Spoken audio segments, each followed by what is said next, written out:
Audiobook Top, your new home for the finest selection of audiobooks available anywhere. Welcome, dear listener, to a journey into the heart of a literary enigma, a spectral shadow that stretches across the pages of Robert W. Chambers' classic, *The King in Yellow*. Today, we pull back the curtain, not on a physical place or a tangible monster, but on an idea, a forbidden text that whispers promises of profound truth and delivers only the chilling kiss of madness. We're talking, of course, about the play itself, *The King in Yellow*, the fabled, feared, and utterly captivating work of dramatic art that gives the entire collection its ominous title. Imagine, if you will, a theatrical piece so potent, so utterly transgressive, that merely reading it can unravel the very fabric of your sanity. This isn't hyperbole, it is the central, terrifying premise Chambers offers us. It's not a play you see performed in a grand opera house with polite applause. Oh no, this is a text passed in hushed tones, sought out by the curious and the doomed, a cultural infection that permeates the fin-de-cycle world Chambers so masterfully crafts. What makes this play so uniquely dangerous? Chambers, with brilliant restraint, never actually gives us its full text. He understands that the unknown is far more terrifying than any explicit horror he could describe. Instead, he paints its effects, its insidious influence, through the fractured minds and shattered lives of those who dare to encounter it. We learn, through the ravings of his characters, that The King in Yellow is divided into two acts. The first act, we are told, is a work of breathtaking genius, a lyrical masterpiece that captivates and enchants. It draws you in with its beauty, its poetic grace, its alluring vision. It prepares the soil, so to speak, for the seeds of despair that are about to be sown. But then comes Act 2, and here, dear friend, is where the world tilts on its axis. We are offered glimpses, fragmented whispers, of what unfolds: the unveiling of unspeakable truths, the crumbling of reality, the revelation of a cosmic order far more ancient and indifferent than humanity could ever conceive. It speaks of Carcosa, a mythical city shrouded in mist, bathed by twin suns, where strange stars wheel above the Hyades. It introduces us to the pallid mask, the yellow sign, and of course, the titular, enigmatic king himself. These are not mere characters or settings, they are symbols, archetypes that pierce through the veneer of everyday life, revealing a terrifying underlying truth. Those who read it, those who witness its performance, find their perception of reality irrevocably altered. The mundane becomes monstrous, the familiar becomes alien. Suddenly, the shadows in the corner hold new meaning, the whispers on the wind carry a dreadful message. We see this in the story of The Repairer of Reputations, where the protagonist, Hildred Castaigne, reads the play and descends into a chilling delusion, believing himself to be the heir to a fantastical throne, destined to rule a vast empire from his asylum cell. The play doesn't just entertain, it rewrites his personal history, warping his sanity into a carefully constructed, yet utterly false, reality. Or consider The Yellow Sign, where an artist and his model fall under its sway. The play's images and themes infiltrate their minds, manifesting in horrific dreams, uncanny premonitions, and ultimately, a terrifying encounter with a supernatural entity that seals their dreadful fate. The terror here is not just psychological, it becomes a doorway, an invitation for something ancient and malevolent to cross over into their world. The genius of Chambers lies in how he makes this play more than just a fictional construct within his stories. He makes it a character in itself, an active agent of malevolence. It is a virus of the mind, a mimetic contagion that spreads from reader to reader, infecting the very concept of sanity. People are drawn to it, almost compulsively, despite the widespread warnings, despite the suicides and the asylum commitments associated with it. Why? Because it promises an unveiling, a glimpse behind the veil of ordinary existence. It offers a kind of enlightenment, but one that comes at the unbearable cost of one's mind. It challenges our fundamental understanding of self and reality. If a play can so utterly reshape one's perception, then what does that say about the solidity of our own world? What if our reality is merely another act in a cosmic drama, and The King in Yellow is simply a distorted reflection of its true, terrifying script? This is the kind of existential dread Chambers evokes, long before Lovecraft fully articulated the concept of cosmic horror. The play acts as a fulcrum, tipping the scales from the rational to the irrational, from order to chaos. It represents forbidden knowledge, the kind that human minds are simply not equipped to process. It's like staring directly into the heart of a black hole. What you learn might be profound, but the cost is total annihilation of what you once were. The characters who encounter it are not merely frightened, they are *changed*, fundamentally and irrevocably. Their internal landscape is resculpted by the play's eerie beauty and its devastating truths. They become vessels for its madness, sometimes even proselytizers, spreading its unsettling influence further. And what about the King in Yellow himself? He remains an elusive, terrifying figure, a symbol of ultimate authority and incomprehensible power, shrouded in his tattered, yellow raiment. He is the ultimate puppet master, the one who pulls the strings of fate in a reality where humanity is merely a fleeting performance. He embodies the cosmic indifference, the vastness of an alien universe that cares nothing for our hopes, our dreams, or our precious sanity. Chambers' choice to leave the play largely unwritten is a stroke of unparalleled genius. By not defining its horrors explicitly, he allows our own imaginations to conjure the most terrifying visions. Each reader, each listener, fills in the blanks with their deepest fears, creating a personalized terror that no authorial description could ever match. The true horror isn't just asterisk in asterisk the play, it's in asterisk us asterisk, in our capacity for delusion, for obsession, for unraveling in the face of the unutterable. This enduring mystery is precisely why The King in Yellow continues to haunt us, to fascinate us, over a century after its first publication. It's a testament to the power of suggestion, the power of a literary myth, and the terrifying allure of things best left unread, unspoken, and unseen. It serves as a stark warning, a spectral whisper in the annals of weird fiction. Some doors, once opened, can never truly be closed, and some truths, once glimpsed, can never be unseen. And perhaps, dear listener, as you ponder these words, a faint, unsettling echo of Carcosa's misty shores and its two strange suns might just begin to stir in the corners of your own mind. Beware the pallid mask, and above all, beware the King in Yellow, for once you begin to truly understand its insidious power, you might find that you too are already caught in its inescapable, maddening play. Welcome, dear listener, to a journey into the peculiar and the profound. We stand on the precipice of a story, or rather, a collection of stories that have for over a century whispered their unsettling truths into the minds of those brave enough to lend an ear. But before we fully immerse ourselves in the world Robert W. Chambers has meticulously crafted, I want to invite you to ponder a question, one that sits at the very heart of the experience we are about to share. Why do we, as curious, thinking beings, feel such an irresistible pull toward what we might call dangerous books? Now, when I speak of dangerous, I don't mean books that pose a physical threat, or volumes bound with poison pages. No, the danger I refer to is far more insidious, far more deeply rooted in the very fabric of our perception and our sanity. These are books that dare to challenge the comfortable narratives we build around ourselves, the societal constructs that define our reality, and even the fundamental assumptions we hold about the nature of existence itself. They are texts that, once encountered, leave an indelible mark, shifting our perspectives in ways we might not anticipate, and perhaps not even desire. Think of it. Throughout history, humanity has always been drawn to the forbidden. The ancient myths speak of Pandora's box, of Eve's apple, of Promethean fire, each representing a threshold of knowledge, a crossing of a line that, once breached, irrevocably alters the course of fate. We are, it seems, hardwired with an insatiable hunger for what lies beyond the veil, for the secrets that the world guards so jealously. And sometimes, that hunger leads us to texts that whisper of truths too vast, too alien, or too terrifying for our minds to fully reconcile. This is precisely the kind of dangerous a book like The King in Yellow embodies, not in its entirety, perhaps, but certainly through the terrifying, mythical play that gives the collection its name. Within Chambers' stories, The King in Yellow is not merely a piece of literature. It is a catalyst, a psychological weapon, a work of art so profoundly unsettling that to merely read its two acts is to invite madness, despair, and an agonizingly clear, yet horrific, vision of the cosmos. It's depicted as a play that shatters sanity, that pulls back the curtain on a reality far more bizarre and indifferent than we could ever conceive.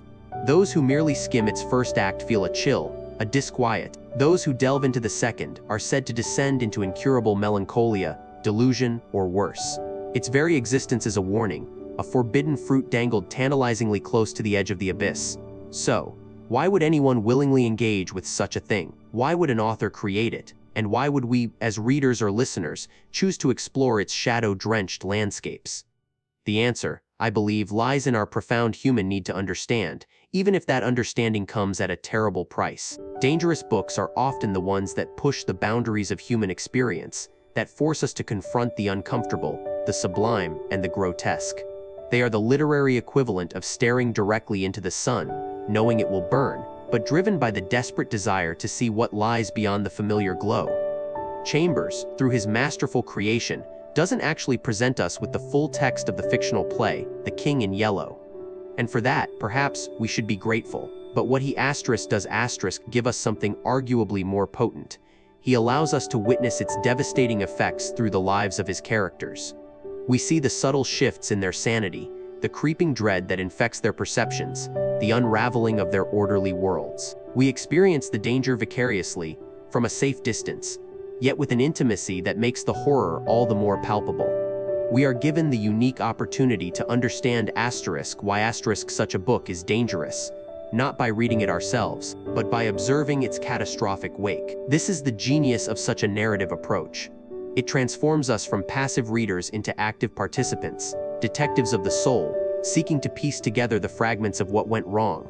To understand the nature of the insidious force at play, we become students of psychological erosion, observing how a single, powerful artistic creation can bend and break the human spirit. And in doing so, we might just learn something about the fragility of our own minds, the thin veneer of order we project onto the universe, and the terrifying possibilities that lay just beneath the surface. To read dangerous books, then, is not merely an act of morbid curiosity. It is an act of intellectual courage. It is an acknowledgement that truth, in its most unvarnished form, is often not pretty, not comfortable, and not easily digested.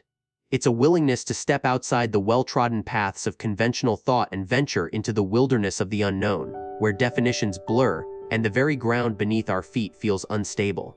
These are the books that invite us to question everything, to consider the possibility that our reality is far stranger, far more complex, and far less benevolent than we'd prefer to believe. So, as we embark on this journey through The King in Yellow *, let us embrace the unsettling, let us welcome the strange and the unsettling. Let us prepare to have our notions of reality gently, or perhaps violently, disturbed. For it is in these moments of disquiet, in the exploration of these dangerous texts, that we often find the deepest insights into ourselves, into the human condition, and into the vast, indifferent, and sometimes utterly terrifying cosmos that surrounds us. Open your mind, dear listener, and be prepared to see the world, and perhaps yourself, in a new and profoundly unsettling light. The King is Waiting. Chapter 1. The allure of corrupting art. Welcome, dear listeners, to a journey into shadows and whispers, into the very heart of what frightens us, not just in the dark, but in the reflections we see of ourselves. We stand at the threshold of a world painted in the most peculiar shade of yellow, a world where art itself isn't merely a reflection of reality, but a potent, living force capable of twisting it beyond recognition. Tonight, we begin our exploration of The King in Yellow, not just as a collection of stories, but as a gateway to an experience, an understanding of the profound, unsettling power of forbidden art. Imagine, if you will, a play. Not just any play, mind you, but a manuscript, unbound and almost mythical, whispered about in hushed tones in forgotten corners of intellectual societies and dusty libraries. Its title alone, The King in Yellow, carries a strange, almost musical resonance, a promise of something ancient and grand, yet tinged with an inexplicable unease. This isn't a play you go to see for an evening's entertainment. It's a play you read or rather, a play that reads you . It finds the cracks in your sanity, the fragile seams of your perception, and slowly, meticulously, begins to unravel them. What is it about this particular work of art that holds such a sinister, yet undeniable, allure? It's not simply a tale of horror in the conventional sense, with jump scares or grotesque monsters. No, its terror is far more insidious, far more cerebral. It beckons with the promise of a deeper truth, a glimpse behind the veil of the mundane, into a reality both beautiful and utterly terrifying. Like a siren's song, it whispers of knowledge, of connection to something vast and indifferent, something that predates human comprehension, and yet, paradoxically, resides within the very core of our being. The play itself, we are told, is divided into 2 acts. And this division is crucial, for it mirrors the gradual descent into its maddening embrace.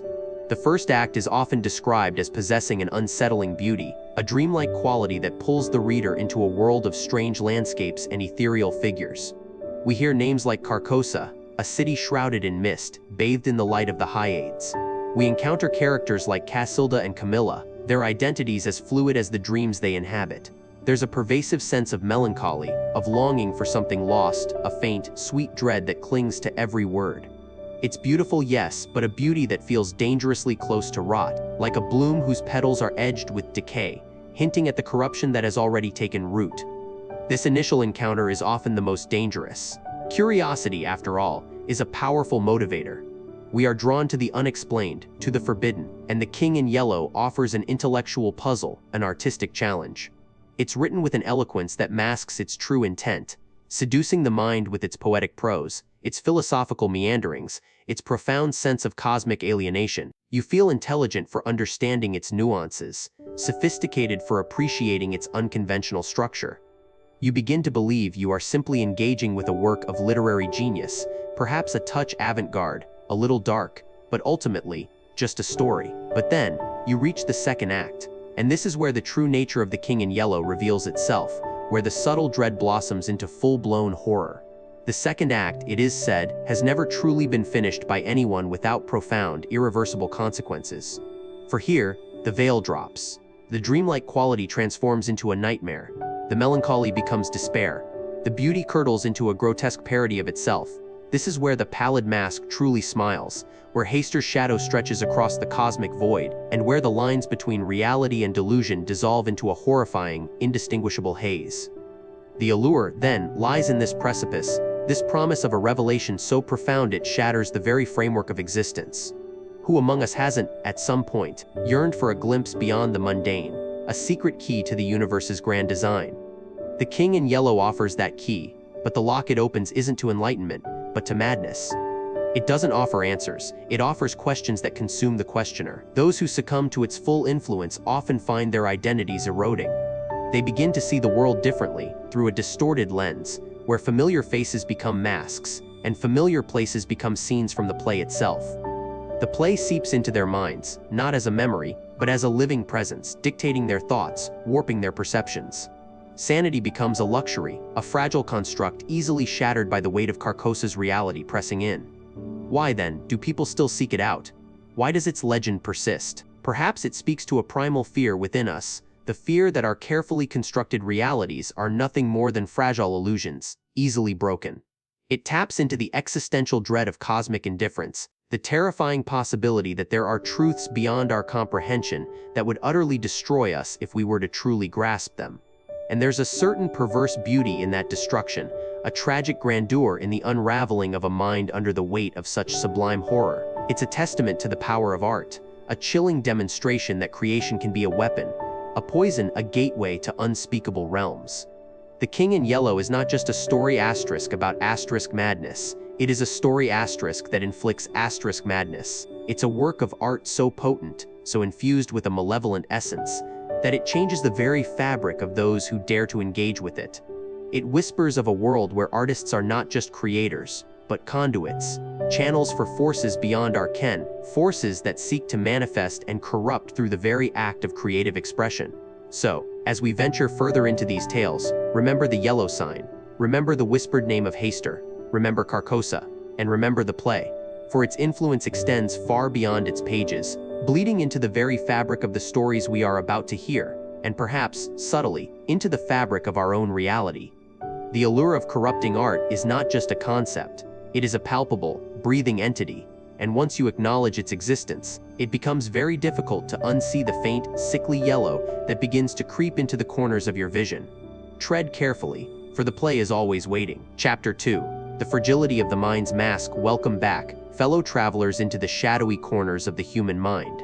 Last time, we peered through the veil, glimpsing the insidious power of The King in Yellow, a play, a contagion, a whisper of cosmic dread. We felt the unsettling chill that accompanies forbidden knowledge, the kind that promises to unravel sanity itself. Now, as we turn our gaze to what we might call Chapter 2, we delve deeper into this psychological maelstrom with a story that, perhaps more than any other, lays bare the fragility of the mind's mask.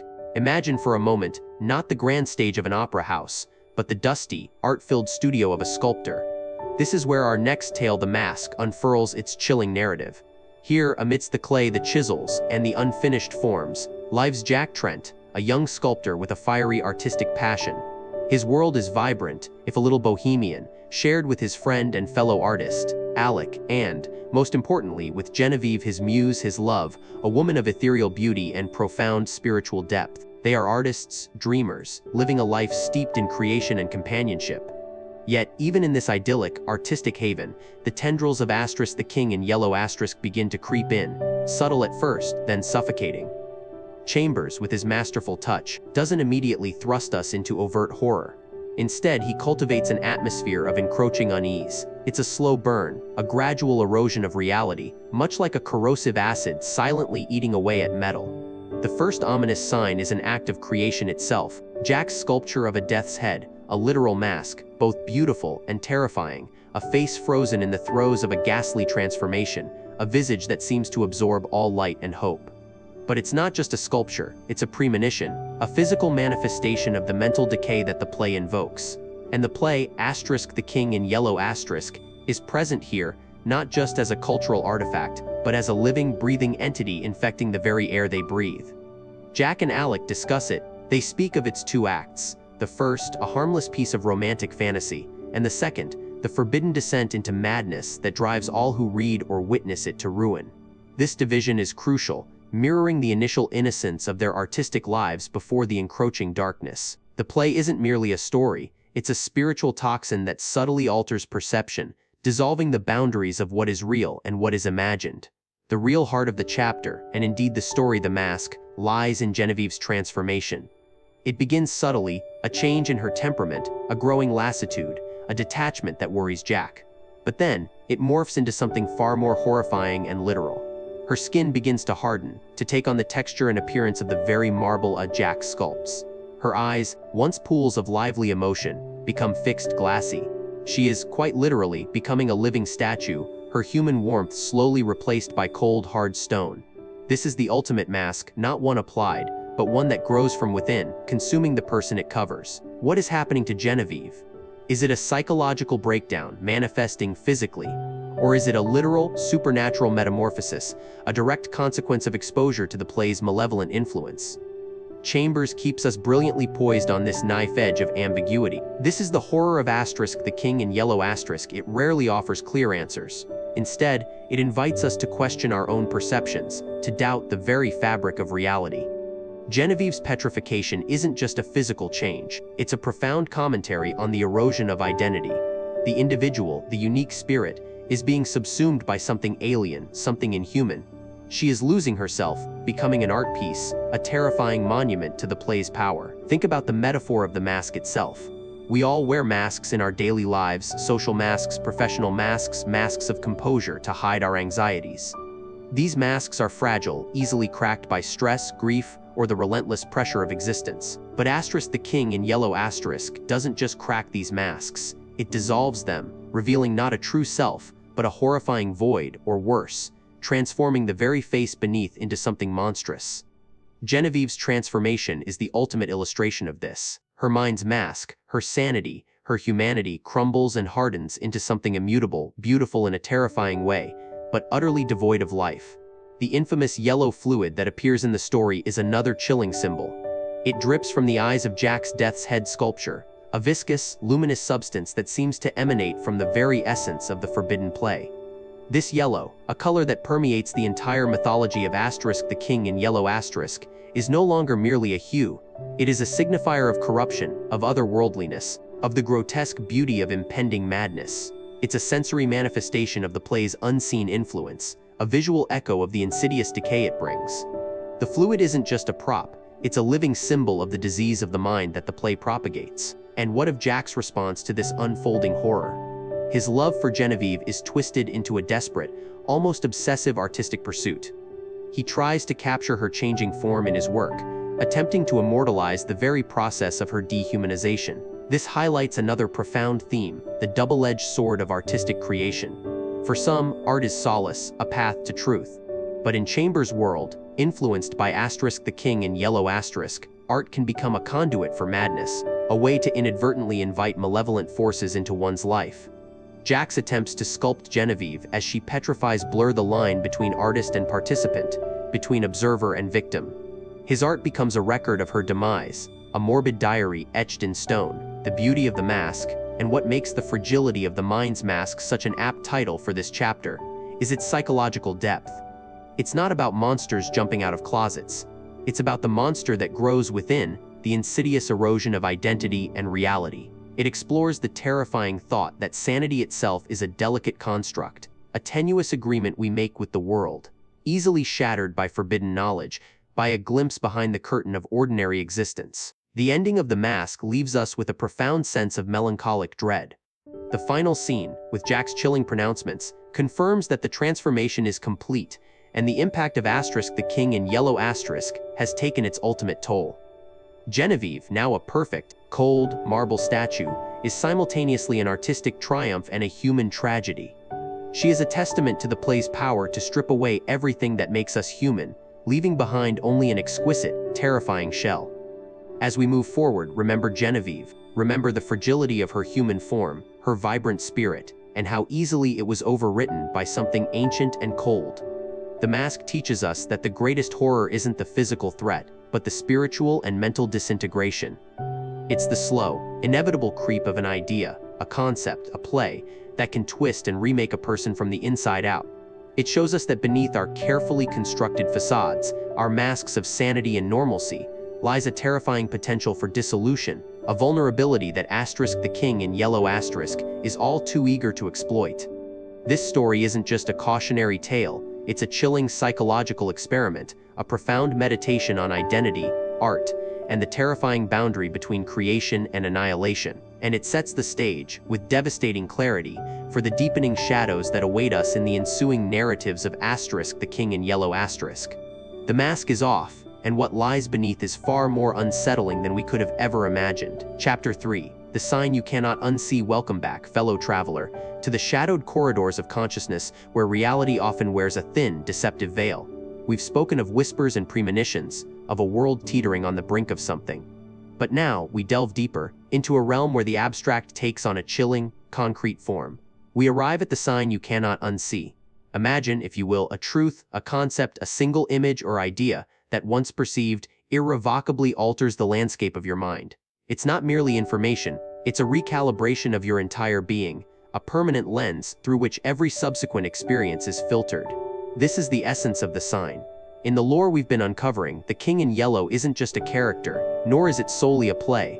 It's an invasive species of thought, a parasitic ideology that embeds itself in the very fabric of your perception. And the sign?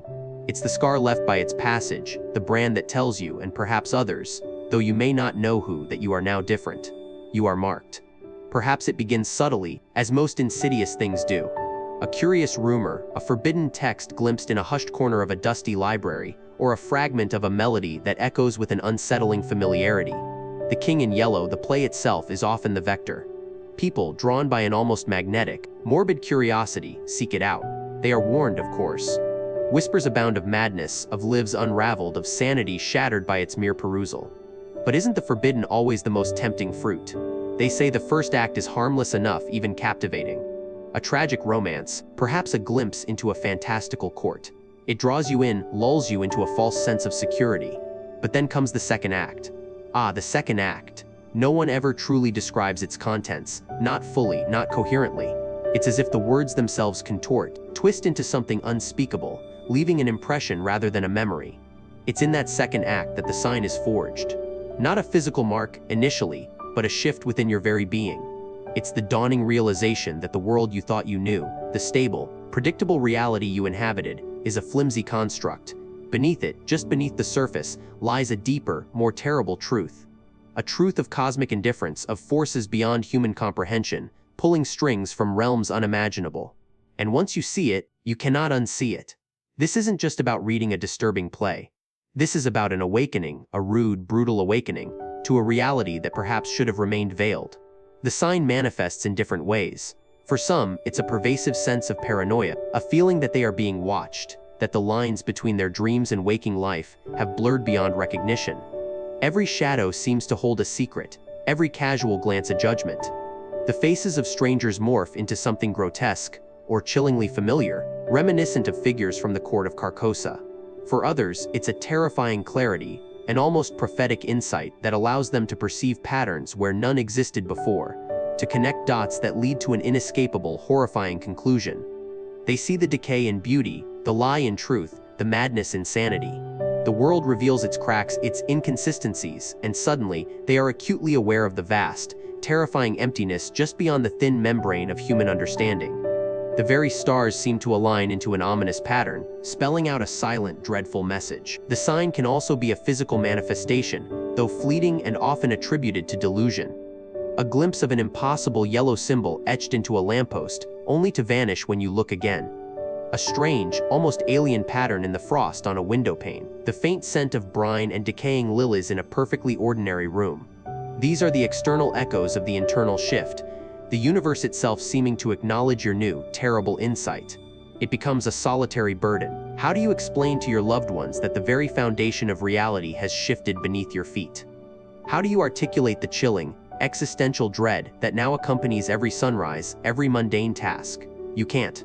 They would call you mad, or perhaps, worse, they would simply look at you with pity, unable to comprehend the abyss you've glimpsed. The sign is the knowledge that the King in Yellow isn't just a fictional character in a play, he is an ever-present influence, a reigning principle of entropy and madness that slowly but surely erodes the stable structures of existence. He lurks in the peripheral vision of your mind, a silent, unsettling monarch whose court is Carcosa, a city of mists and despair that you now realize is not just a place in a book, but a state of being, a creeping reality seeping into our own. Think of the artists who, after encountering the play, found their canvases twisting into grotesque, unsettling forms, their vibrant colors bleeding into sickly yellows and grays. Or the writers whose prose became imbued with a pervasive sense of doom, their narratives spiraling into incomprehensible, self-destructive patterns. The sign, for them, was the permanent alteration of their creative vision, a poison that transformed their art into a reflection of their internal horror. Once you carry the sign, once you've seen what lies beyond the thin veil, there is no going back to the comforting ignorance. The world forever appears slightly off-kilter, a beautiful facade hiding a monstrous truth. You might try to forget, to immerse yourself in the mundane, to cling to the familiar. But the sign is there, a persistent ache behind your eyes, a low thrumming beneath your skin.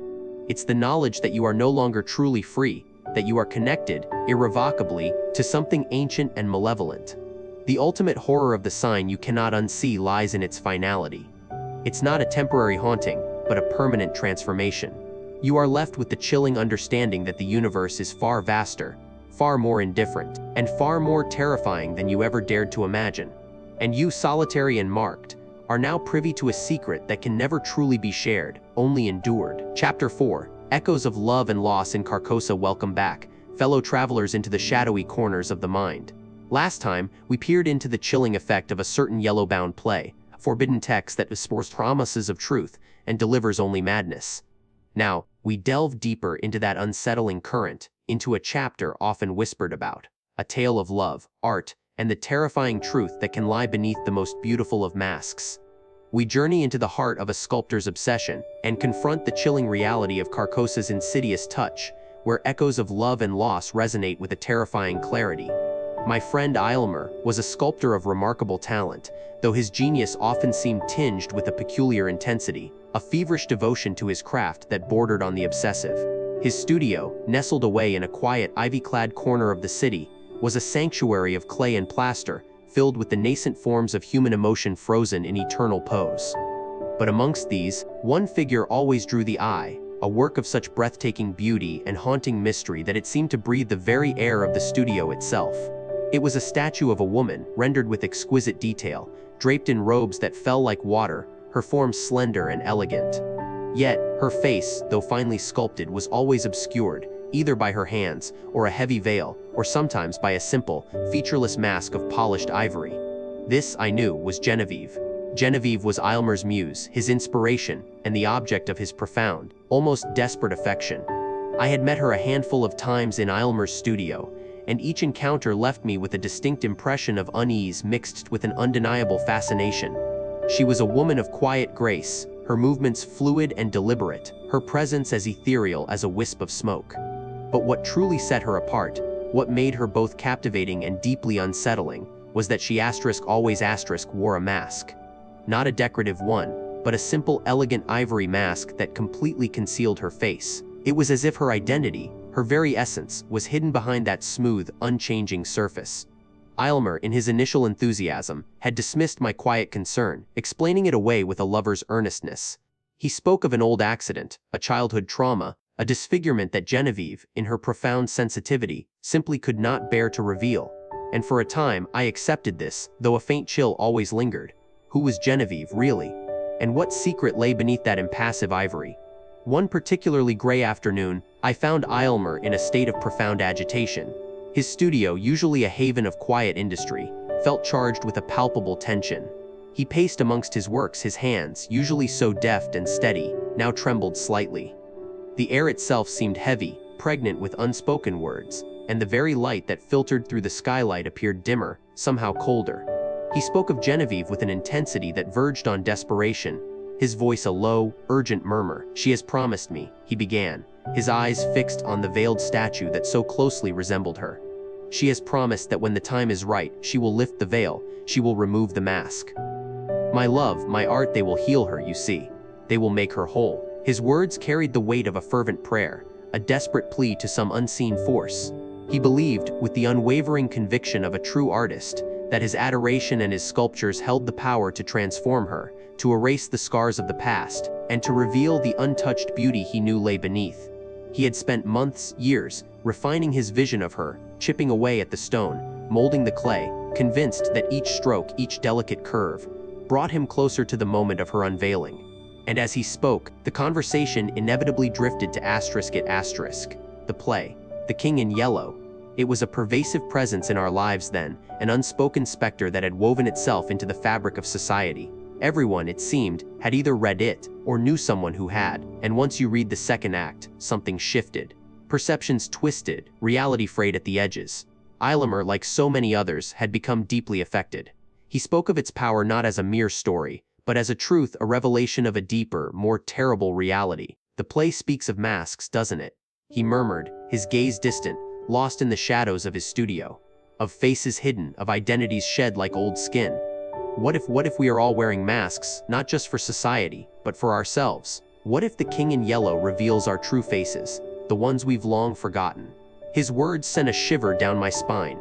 The play was doing more than just disturbing people. It was subtly altering their understanding of existence, dissolving the familiar boundaries between reality and illusion. It was as if the very air of Carcosa, that cursed city, was seeping into our world, blurring the lines of what was real and what was merely a dream. The climax of Aylmer's obsession, the moment he had been building towards, was fast approaching. He had conceived of a grand unveiling, a moment of profound revelation. In the center of his studio stood a colossal statue, his magnum opus, a depiction of Genevieve in all her veiled glory. It was a testament to his boundless love and his artistic prowess, and he believed it held the key to her freedom. On the chosen day, the studio was bathed in an eerie light, a premonition of what was to come. Aylmer, his face pale but resolute, stood before the monumental sculpture. Genevieve, cloaked and masked as always, stood beside him, a silent, almost spectral presence. My heart hammered in my chest, a drumbeat of apprehension. There was an unnatural stillness in the air, a sense of suspended animation, as if the very world held its breath. Aylmer's voice, though strained, filled the studio. "Tonight," he declared, his gaze fixed on the veiled face of his beloved, "the truth will be revealed. Tonight, the mask will fall." With trembling hands, he reached out, not for Genevieve's mask, but for the veil that shrouded the face of his colossal statue. With a slow, deliberate motion, he drew back the fabric. What lay beneath was not the ethereal beauty I had imagined, not the healed and radiant face of a woman transformed by love. No, what was revealed was a horror beyond imagining. The statue's face was not human. It was grotesque, monstrous, a contorted mass of clay and stone, a visage of ancient, elemental terror. It was as if the earth itself had screamed into being, a primal, raw embodiment of despair and agony. And then Genevieve herself moved. Slowly, with a deliberate grace that was utterly chilling, she reached up and unfastened the clasps of her own ivory mask. It fell with a soft clatter to the wooden floor. My breath caught in my throat. What I saw was not a disfigured human face, nor was it a face of beauty. It was nothing. Or rather, it was everything and nothing. Her face, in the dim, shifting light, seemed to ripple and shift, a malleable landscape of earth and clay, constantly reforming, dissolving, and re-emerging. It was the face of the statue, yes, but also the face of the very earth, of the raw, untamed elements. It was the face of Carcosa itself, ancient and unfeeling, a terrifying echo of something pre-human and profoundly alien. Aylmer, witnessing this unveiling, let out a choked gasp. His love, his art, his desperate hope, all shattered in that horrific instant. His eyes, wide with a dawning, terrible understanding, fixed on Genevieve's mutable features. He staggered back, his hands reaching out, not in love, but in a desperate, primal fear. "No," he whispered, his voice cracking. "It cannot be you are the earth, the clay," and as he spoke, a terrible transformation began. His own body, once so vibrant and alive, seemed to stiffen, to become rigid. His skin, as I watched in horrified fascination, took on the texture of dried clay. His movements became slow, petrified. He was being absorbed, drawn into the very essence of his art, into the elemental horror that was Genevieve. His eyes, though now glazed and fixed, remained wide, staring at Genevieve, a final, despairing echo of love and loss etched upon his transforming face. He had sought to heal her with his art, to reveal her true beauty, but in Carcosa's insidious grasp, he had merely opened the door to a deeper truth, a monstrous reality where forms were fluid, and identity a fragile, transient thing. I fled that studio, the chilling image of Aylmer's petrified form, merging with the very clay he had so painstakingly worked, forever seared into my mind. The memory of Genevieve's shifting, elemental face, and the grotesque statue that was her true reflection, haunted my waking hours and invaded my dreams. The King in Yellow had revealed its true power that day. It wasn't just a play, it was a conduit, a veil lifted to expose the ancient, inhuman truths that lay hidden beneath the polite masks of our perceived reality. Aylmer, in his boundless love and artistic fervor, had peered too deeply into the abyss, and the abyss, in the form of Genevieve and the earth of Carcosa, had claimed him. His love had not healed, it had consumed, transforming him into another echoing whisper of loss in that dreadful, eternal city. And I, the observer, was left with the chilling question: if identity is merely a mask, and reality a fragile illusion, what truly lies beneath? What echoes will Carcosa send next? Chapter 5, Whispers from a Dying Star. Welcome back, dear listener, to the enigmatic world of the King in Yellow. Tonight, we venture into a chapter we've titled Whispers from a Dying Star, a fitting name for the haunting vision that seizes the mind of Hildred Castaigne. Imagine, if you will, the profound solitude of an artist, adrift in the currents of late 19th century New York, whose sleep becomes a terrifying portal to a realm both magnificent and utterly alien. It is in the depths of his subconscious that Castaigne encounters a city, a place so vivid and meticulously rendered that it feels more real than the waking world he inhabits. This isn't merely a dream, it is an intrusion, a sustained hallucination that begins to slowly, insidiously unravel the fabric of his reality. Picture Castaigne, a man whose artistic sensibilities are already finely tuned, now finding himself haunted by a recurrent vision of a vast, ethereal metropolis. He calls it, in his waking delirium, the prophet's paradise. And indeed, it possesses a seductive, almost divine beauty, yet beneath its shimmering surface, one can feel the thrum of something ancient, something that pulses with the final, radiant energies of a star on the brink of collapse. These are the whispers, faint at first, then growing louder, of a grandeur that is either long dead or perhaps terrifyingly yet to fully manifest. The city itself defies earthly description. Its architecture soars with impossible grace, spires of unknown alloys piercing a sky perpetually bathed in a twilight of shifting, otherworldly hues, violets melting into deep indigos, pierced by flashes of phosphorescent green. The very air seems to hum with a silent, resonant energy, a symphony for senses beyond our own. Structures unfold in geometries that twist and turn, obeying no known laws of physics, yet somehow maintaining an exquisite, terrible harmony. Glimmering bridges span vast chasms, connecting impossible islands that float amidst nebulous currents. And through it all, figures move, the inhabitants of this prophet's paradise. They are not human, not precisely, but beings of sublime elegance and disturbing indifference, their features often obscured by flowing robes or veiled gazes, their movements a slow, deliberate dance through an endless, magnificent masquerade. But it is not merely the city's grandiosity that grips Castaigne, it is the insidious sense of its inherent impermanence.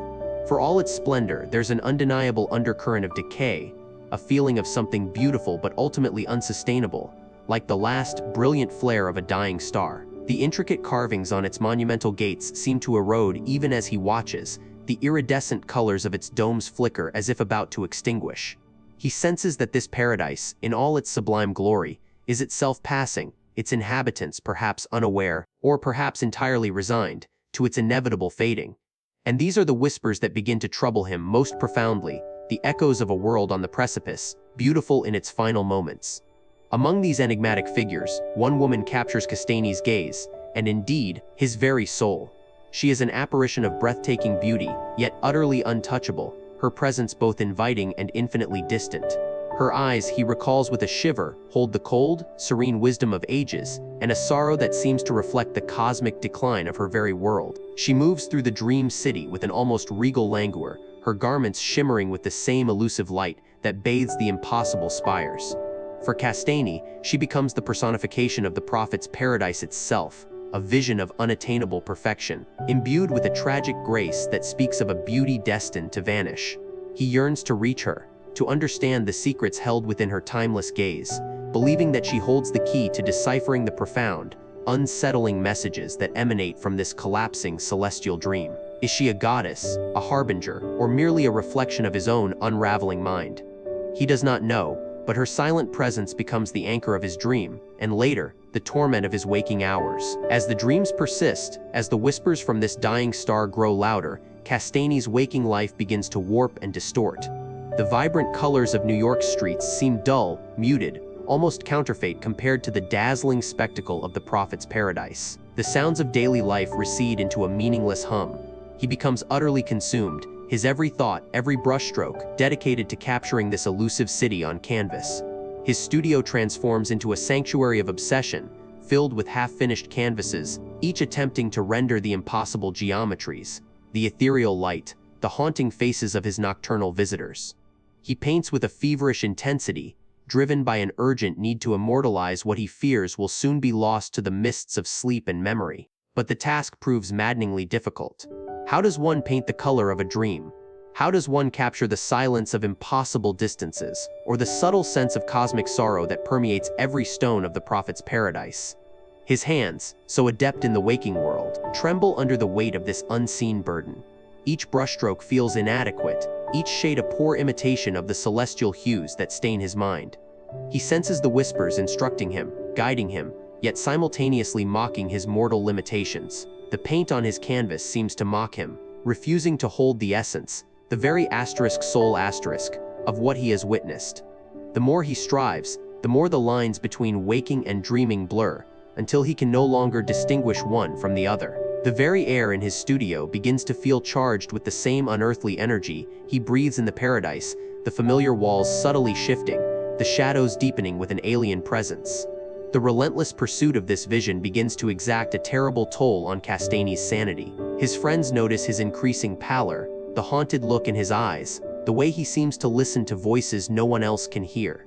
He speaks of the prophet's paradise with a conviction that frightens them, describing it not as a dream, but as a place he has genuinely visited, a truth he has witnessed. He insists that he is merely a conduit, attempting to transcribe the dying echoes of a forgotten world, to bring its final, radiant secrets into their mundane reality. The beauty he once adored now becomes a burden, a premonition of some profound cosmic shift. The whispers from the dying star are no longer faint, they are a cacophony in his mind, beckoning him further into a madness that promises revelation, but at an unbearable cost. This is the profound, unsettling nature of Hildred Castaigny's journey in Whispers from a Dying Star. It is a testament to the allure of the unknown, the power of a vision, and the terrifying price of truly seeing beyond the veil of ordinary existence. The prophet's paradise, this magnificent, fleeting dream city, remains an unsolved enigma, a tantalizing glimpse into a reality perhaps too vast, too ancient, or too terrifyingly beautiful for the human mind to bear. And as Castaigny succumbs to its insidious influence, we are left to ponder, what secrets do these whispers from a dying star truly portend? Are they the echoes of a past long gone, or the chilling foreboding of a future yet to arrive? A future perhaps dictated by the very king in yellow whose shadow looms ever larger over these strange, dream-haunted tales. The dream may fade, but its stain, dear listener, remains. Chapter 6, The King's Enduring Reign. Welcome, dear listeners, to an exploration of a realm where the veil between sanity and the unfathomable is drawn so thin, it threatens to tear with the slightest whisper of a name.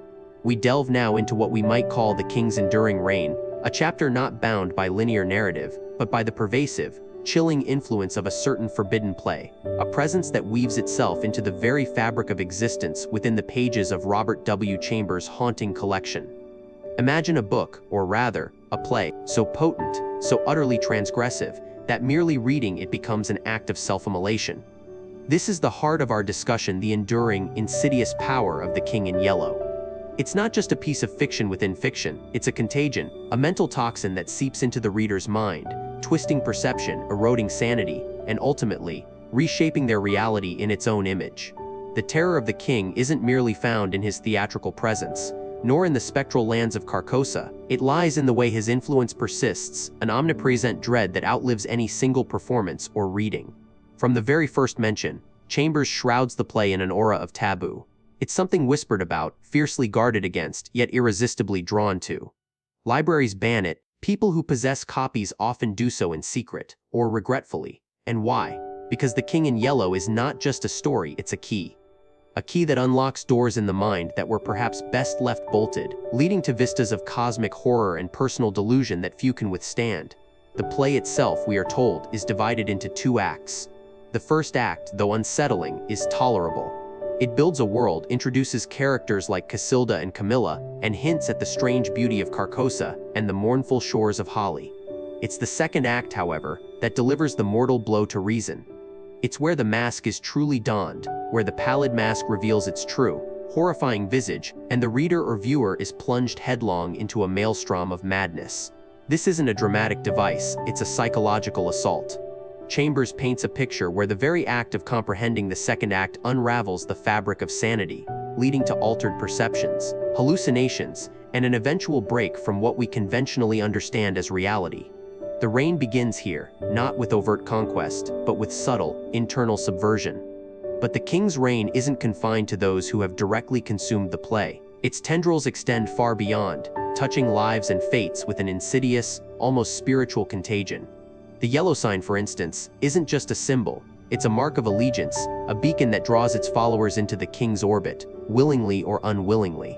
To see it, to recognize it, is often to be already compromised. It appears in dreams, in waking visions, etched into objects, worn by strangers. It's a silent herald of the king's omnipresence, a chilling reminder that his influence is not limited to dusty play scripts, but permeates the very atmosphere, a pervasive threat to the unsuspecting. Consider the characters who unwittingly become entangled in this web. Their lives, once mundane or ambitious, are irrevocably altered. They become obsessed, paranoid, detached from their former selves. The King in Yellow demands not just their attention, but their very souls. His reign is one of psychological colonization, turning individuals into unwitting agents or tragic victims of his incomprehensible designs. Their struggles are often not against external foes, but against the creeping corruption within, the gnawing suspicion that their reality is merely a fragile illusion maintained by unknown, powerful forces.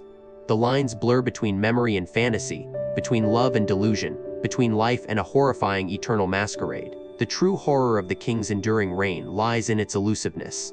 We never truly grasp his motivations, his full power, or the ultimate scope of his domain. He operates from the misty depths of Carcosa, a city of spectral beauty and unsettling silence, watched over by twin suns, where the stars are strange and the wind whispers prophecies of doom. His power stems from a cosmic, existential dread that dwarfs human understanding. He is not merely a mad king from a play, he is an avatar of chaos, a harbinger of a reality far more vast and terrifying than our comforting delusions allow. This is why his reign endures. It is not a physical empire but a conceptual one.